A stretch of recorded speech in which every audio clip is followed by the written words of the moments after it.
once met somebody who wanted to marry me, but he gave me an option. Either you choose the marriage or you choose your profession, because I'm not comfortable you being a journalist. I chose my profession. Rebecca Caleb Maina is passionate about reporting women and children. She is an editor, reporter, and presenter on radio and television arms of Gombe Media Corporation. She also holds the position of Chair News and Current Affairs Officer. She is the chairperson Media on Health in Gombe State. Rebecca has written compelling stories that has improved maternal and child health.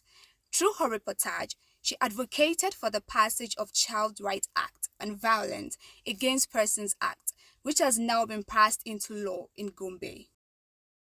Being a female journalist has been an interesting experience. And there are instances where I go to cover because I'm a woman, I'm allowed access into the place. And that has been interesting. However, it's a male-dominated field. So there are instances where you go and you struggle with the men to interview people. And the society looks at you like, why is she struggling with the men? You see, what we do is to give voice to the voiceless.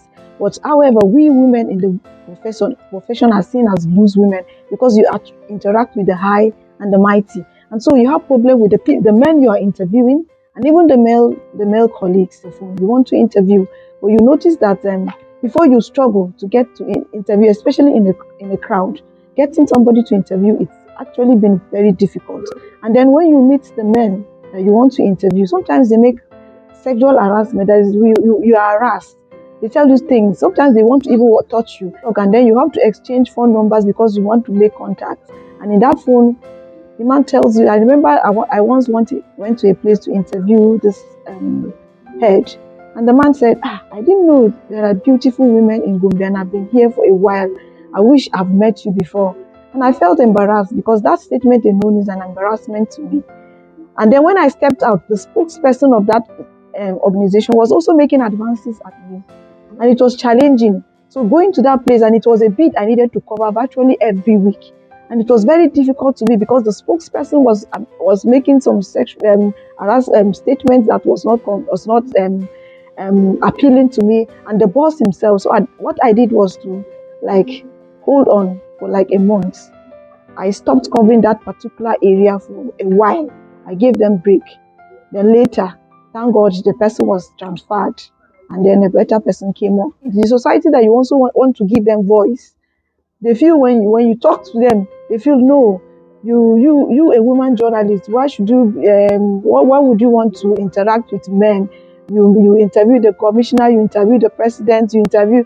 No, they feel no. No man can give you interview except you sleep with him. But it's not like that.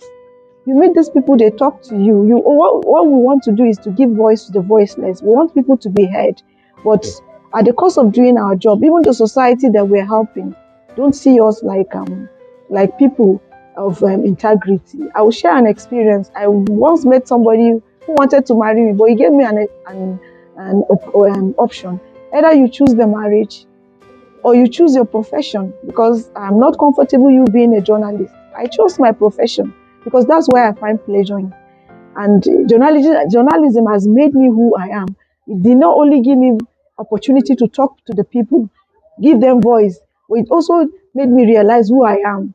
It also made me know that I can write a story that can be compelling. I can write a story that can change things.